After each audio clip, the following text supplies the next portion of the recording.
Občina Dobrovnik je s svojimi destinacijami priljubljena med turisti, a daleč najbolj prepoznavna točka ostaja Bukovniško jezero z okolico.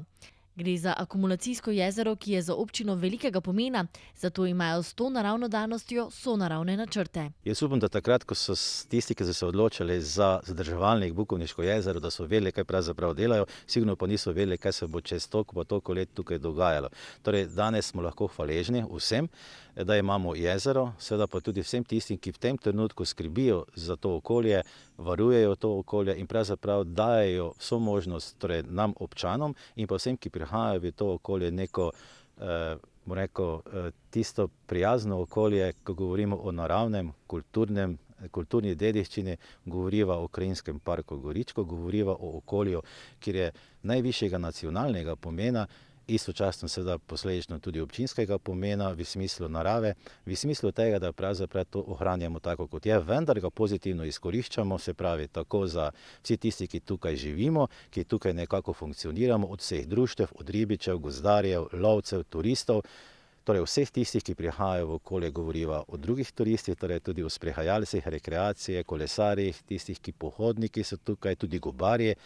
Nenazadnje pa pravzaprav vsi tisti, ki rabijo mir, sprostitev, pa tudi delno seveda tisto rekreacijo, ki jih to okolje daje. To je pravzaprav nekako tudi vizija občine Dobrovnik, pa mislim, da je tudi prav tako. Torej, mi si ne želimo masivnega turizma, želimo pa si pravzaprav to okolje pozitivno izkoristiti, ga ohranjati tudi naprej.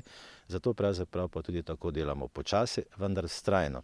Torej, dajati vsem tistim, ki želijo tukaj uživati, istočasno poleg turizma pa želimo, se pravi, tudi drugi del turizma, to je pa izobraževalni turizem, govoriva seveda o šole v naravi, govoriva o tudi enodnevnih izletih, zato smo tudi ustanovili Zavod za okolje in turizem, ki torej profesionalno skrbi za urejanje, upravljanje tega okolja in istočasno tudi za ponudbo celotne občine Dobrovnik v smislu turizma. Imamo tudi nekaj drugih, seveda zelo pozitivnih zadev v sami občini, pa tudi seveda, da izkoristimo potencial širše regije Pomurja ali pa Slovenije.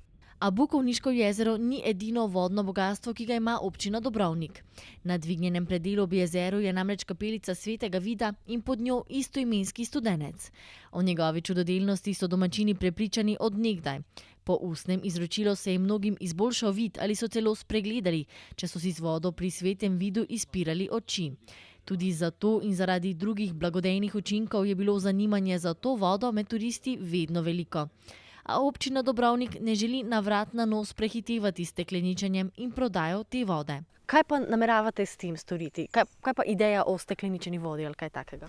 Zelo zanimivo vprašanje. Prvo moram odgovoriti, da je to voda, ki je vseh nas. To je narodova voda. Torej, že takrat, ko so pred 100 leti sigurno so začutili, da je to naravna, zdravilna voda, saj pomaga pri lajšanju bolečin oči, tudi očesnemu tlaku, pravzaprav sprošča, pozitivno deluje na celotno telo, kdor ga pije, pa tudi vse ribice, ki plavajo v akvarijih, z to vodo so zelo, umirjene. To je, se pravi, tisto, kar je sporočilo vsem nam. Ohranjamo ta vidov izvir takšen, kot je, torej naš.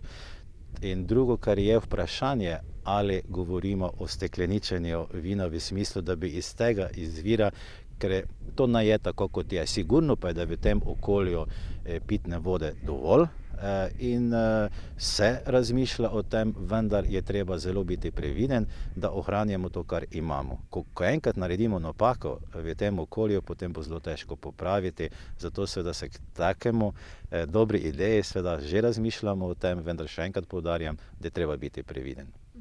Glede previdnosti verjetno potem mislite to pretirano izkoriščanje vode v druge namene? No, sigurno, ker tudi takrat, ko se je zvedelo za to zdravilnost tega vidovega izvira, torej že nekoč, ko so bili tukaj še samostani, ko je bilo tukaj še dolina, so seveda vsi izkoriščali to vodo in takratni menih je pravzaprav zaznal, da je tukaj nekaj tistega, kar mu lahko pomaga, ker je imel težave z vidom. Pozneje tudi nekateri drugi, ki so prihajali, sem obstajajo, se pravi, tudi zapiski, tudi nekateri uradni zapiski.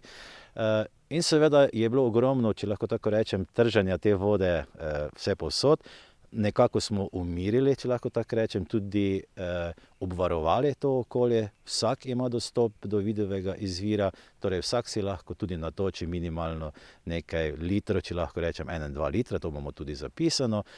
Nikoli pa nismo bili nekako veseli, če bi nekdo hodil z nekimi kanistri, tam 50 ali pa 100 litrov, to, kaj se je dogajalo. Torej, to ne bi želeli, ne?